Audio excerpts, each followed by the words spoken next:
Alright, what's happening, y'all? It's your boy Rico from StreetScores, and some Washington Commanders Kupp rumors have come out, man. First of all, the Washington Commanders are actively calling around the NFL for wide receivers. We're going to dive into that. Also, the Rams are trying to get rid of all-pro wide receiver Kupp right now. Like, literally just trying to get rid of him. We're going to dive into all that and more, but before we do, make sure you stiff arm that like button, stiff arm the subscription button, and stiff arm the bell next to that subscription button so you get notification each and every time I release an informative and opinionated video just like this one. Make sure you stay tuned to all of the content, man. I really appreciate y'all for pulling up and supporting every video. I will be live streaming this upcoming game against the Bears. Of course, we're going to get that dub, Jaden Daniels or not. Don't care. Also, of course, I will keep y'all up to date on everything Commanders, Jaden Daniels' injuries, any activity as far as the Washington Commanders go leading up to the trade deadline. I'm coming with like 2 videos a day, so make sure you stay tuned. Without further ado, let's go ahead and dive into this video, man. Let's get it. Adam.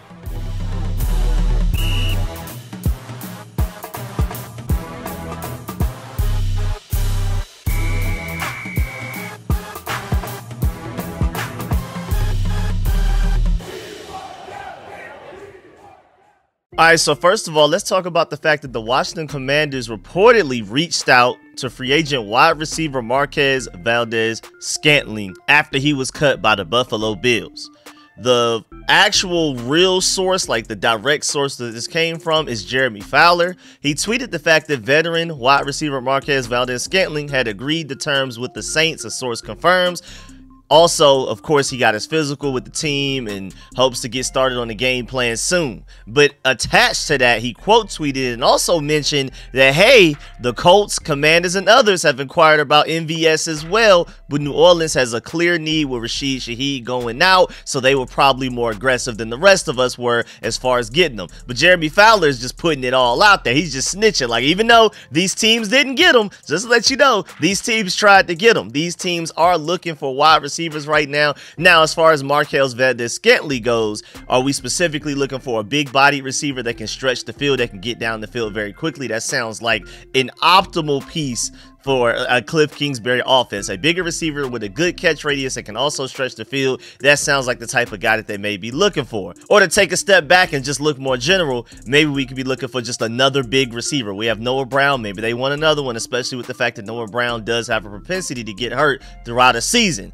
And this was really interesting to me just in general because I could see an argument against trying to trade for like Amari Cooper or Devontae Adams or Deontay Johnson, where people are saying, if it ain't broke, don't fix it. Like right now, this offense is on a historical pace right now. You would have to go all the way back to like the 2000 Rams, 1999 Rams, the 2007 Patriots to even find offenses comparable in terms of like advanced stats from what we've done so far these first 7 weeks. Like you can't even make you can't even argue against the fact that the Washington Commanders have the most efficient offense in the NFL this season, because the only people you can compare them to are the 2007 Ravens and 1999 Rams. And so from that, people have argued, why trade for a receiver when the offense is playing at such a high level already? And that's a fair argument to be made, especially with the fact that you can make an easy argument that edge rusher and corner are bigger needs right now. But now, even Adam Peters is showing you that he wants to add another playmaking wide receiver with the fact that we tried to sign Marquez Valdes-Scantling.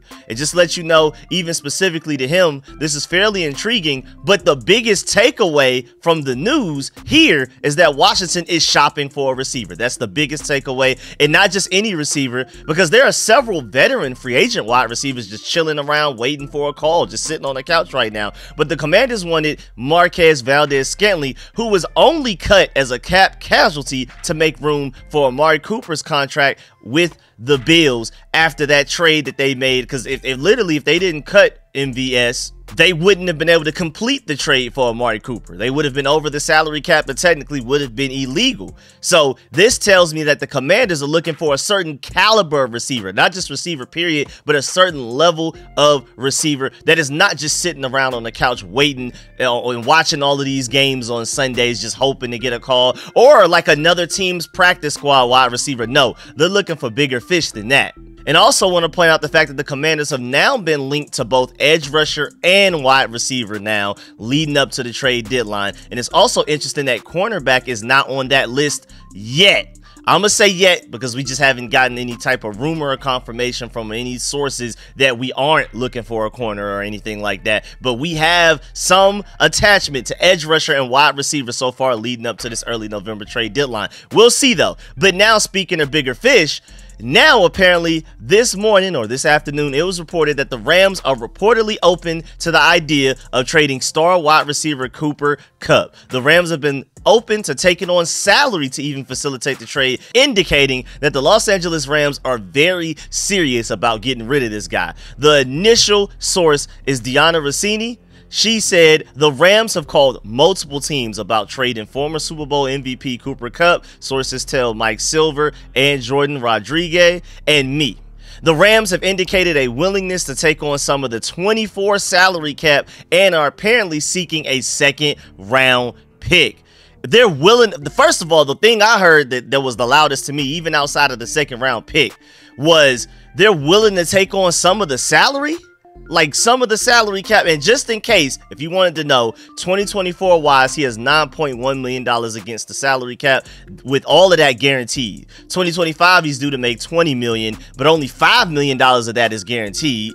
2026, he's due to make $19.85 million, and none of it is guaranteed. So if they're willing to take on some of that $9 million, even though we don't need them to, we have like the second or third most cap space in the NFL right now. If there's anybody out there that could pay him, we are that team. But even outside of that, even if they didn't eat up some of his salary cap, we could still pay him right now. We have like over $20-something million in salary cap. But the fact that they would be willing to take on some of that $9.1 million to make him an even more enticing offer for a potential trade suitor is just insane. Because you eat up some of that $9.1 million, just say maybe they'll take on half. So we'll pay him like $5 million this year. Again, only $5 million is guaranteed 2025. So now you're open to like a contract restructure if you really wanted to go that way to avoid some of that cap hit next year, especially if we want to go deep into free agency. Because right now, you know, we're on that path of that 2023 Texans team, and you know they waited until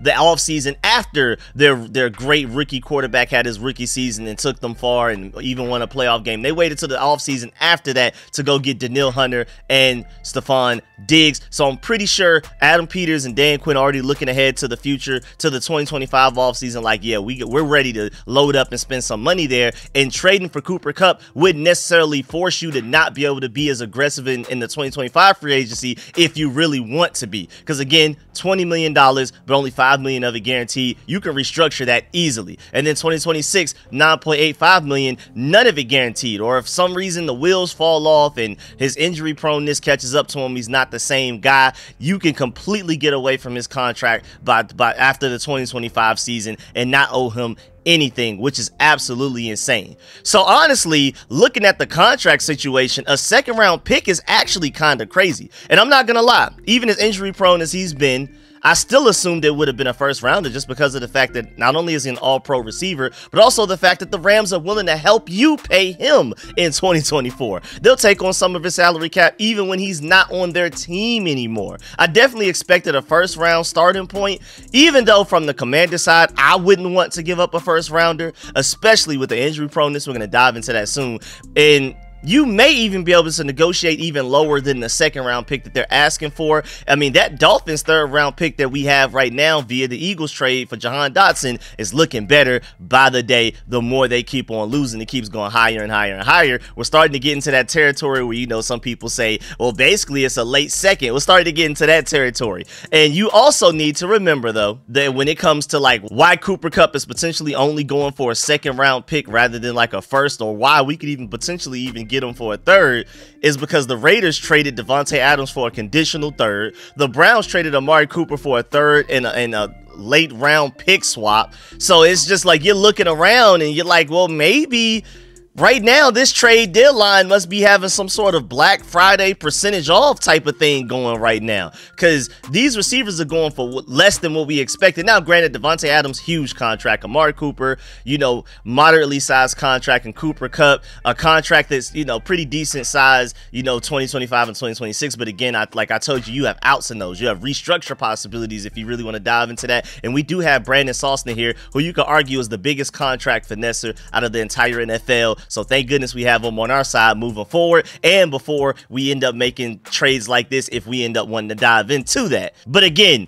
the wide receiver market is a little bit lower than I expected. I thought that you could at least get a second round pick, even in spite of the contract that Davante Adams has right now for him. But I guess there's a sale going on, and hey man, if you could potentially get that trade down to a third round pick like Davante Adams or Amari Cooper, you include some late round picks as well to make it happen. I mean, remember, we do have 2/3. And the only reason I would honestly not make this trade is because of that injury proneness I mentioned. Now let's finally dive into that, because in 2024 so far he's only played the first 2 games of the season.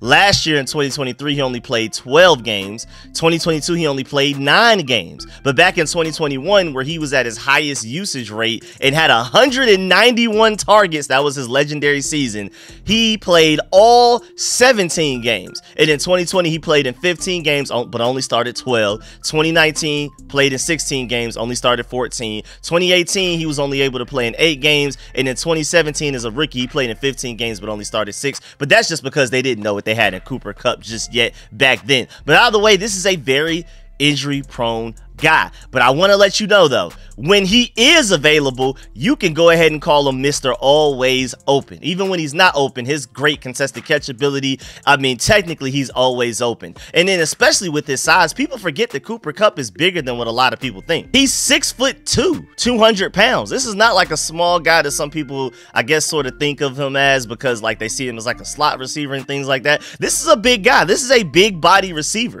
He's at least 2 inches taller than Terry McLaurin. And just in case, Pro Football Focus wise, even this season, he's had a pretty decent season when he was available. Week 1, he had a 71.2 overall grade. Week 2, he had a 67.5. And even through his injury proneness, so far this season, he has a 71.7 overall grade. Last year, he had a 72.4, which is not bad at all. Again, I know he's injury prone, but when he is available, he's still a good receiver, because even on a down year with that 72.4 grade, that would have him this year tied with DK Metcalf, 31st out of all NFL wide receivers right now, even above guys like Jamison Williams, our Noah Brown, my dog Lad McConkey over there balling for the Chargers, CeeDee Lamb, Keon Coleman starting to heat up, DeAndre Hopkins, who I want to trade for, who I'm willing to trade for, Darnell Mooney, who's had a couple of good games this season as well. Cooper Kupp still has a higher grade than those guys, even while hurt. And then back in 2022, he had an 86.3 overall grade,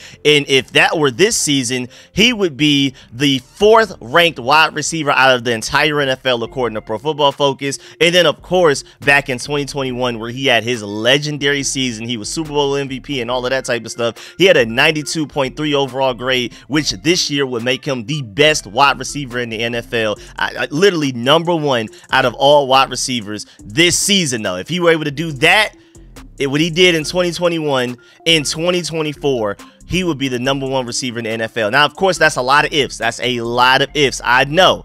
But even if you don't like Pro Football Focus, don't forget that he had over 1,900 yards in that season, dog. And he just had a 110-yard game week 1 of this season. So it's not like he's just falling off a cliff talent-wise. You just got to keep him healthy. But, I mean, when we're talking about talent, we're talking about a different caliber of talent, too, man. Just to run down some of the accolades. First of all, he became the 4th player in NFL history to win the receiving triple crown by leading the NFL in receptions, receiving yards, and receiving touchdowns during the 2021 season. He led the 2nd place receivers in all 3 categories by some of the wildest margins by any receiving Triple Crown winner. He was the first modern era Triple Crown receiver without a previous Pro Bowl appearance. He was named Super Bowl MVP in 2021 NFL Offensive Player of the Year and was also voted to his first Pro Bowl. Cooper Kupp was voted first team All-Pro as well. Before he was sidelined following week 10 of the 2022 season, Cooper Kupp was ranked 2nd in the NFL in receptions, 3rd in yards after catch with 422, and 5th in receiving first downs, 42, receiving touchdowns with 6, and receiving yards with 812. That's before he got hurt following week 10 of the 2022 season. Not even the 2021 legendary season he had. His 1,947 receiving yards in 2021 in that season ranked second all-time in NFL history, only behind Calvin Johnson with 1,964. Hey, that's a Georgia guy right there. Even though he went to Georgia Tech, you know what I'm saying? Well, that's hometown hero right there. His 145 receptions in 2021 season also ranked second all-time behind Michael Thomas with 149, and then Cooper Kupp tied Thomas for first place all-time in red zone receptions, 27, and ranks fifth all-time in YAC in a single season with 846 out of NFL history. He also ranks fifth all-time in first down receptions in a single season, 89. This guy moves the chains, and we need a lot of that. Cooper Kupp also sits alone as the only player who has caught at least 130 passes and had 1,800 plus yards and scored at least 20 touchdowns in a season, including the playoffs. In the Rams' 4 postseason wins in 2021 that led to that Super Bowl victory, he set a postseason record in receptions, 33 for 478 yards and 6 touchdowns. His postseason receiving yards ranked second, only behind Larry Fitzgerald, who recorded 564 receiving yards and 7 touchdowns in 2018. In the 2021 regular season and postseason, Cooper Kupp totaled 178 catches, 2,425 yards, and 22 touchdowns. He's the first player in NFL history with more than 2,000 receiving yards in a season, breaking the previous record of 1,977 yards held by Larry Fitzgerald. I love hearing the fact that Larry Fitzgerald is so high up there in a lot of these stats. He's also only the 4th wideout in NFL history with 100 catches, 1,500 yards, and 15 touchdowns in a season, only joining Jerry Rice, Marvin Harrison, and Randy Moss. I mean, this is elite stuff. Also, Cooper Kupp's 118 receiving yards during week 18 of the 2021 season marked the 13th straight game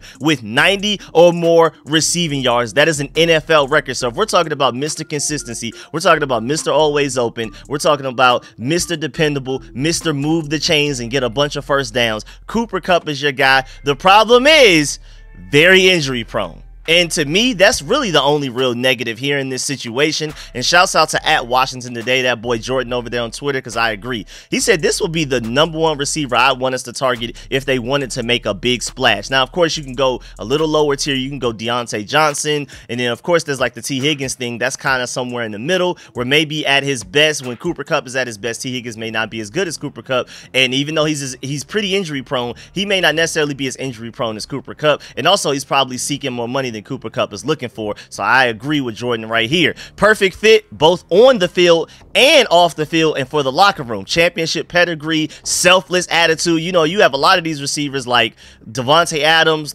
basically throwing fits about not getting the ball and not giving it 100% because his team is losing, whereas Terry McLaurin has had the worst quarterback graveyard that he's had to deal with since he's been drafted in the NFL than anybody else, and you've never seen him complain. You never see Cooper Kupp complain. None of he's that type of guy. He's like more of a Terry McLaurin than, of course, he is like a Devontae Adams or an Amari Cooper. He also ended it with, it makes a lot of sense because we have so much cap space as well. I completely agree. So y'all know which side I'm on for this, especially if it can end up going for like that 3rd round pick we got from the Philadelphia Eagles, that's actually the Dolphins' 3rd round pick. I'm all for it. And even a 2nd round pick, I'm still definitely strongly considering it. I'm not gonna lie, but that's where I'm at with it. Definitely, that's the end of this video. Let me know in the comment section how you feel about everything discussed in this video. Please stiff arm that like button, stiff arm the subscription button, stiff arm the bell next to that subscription button so you get notification each and every time I release an informative and opinionated video just like this one. Please let me know in the comment section how you feel about this. Are you on the side of willing to trade for Cooper Kupp or not? Is there another receiver you prefer over him? Or if you are willing to trade for him, what would it take?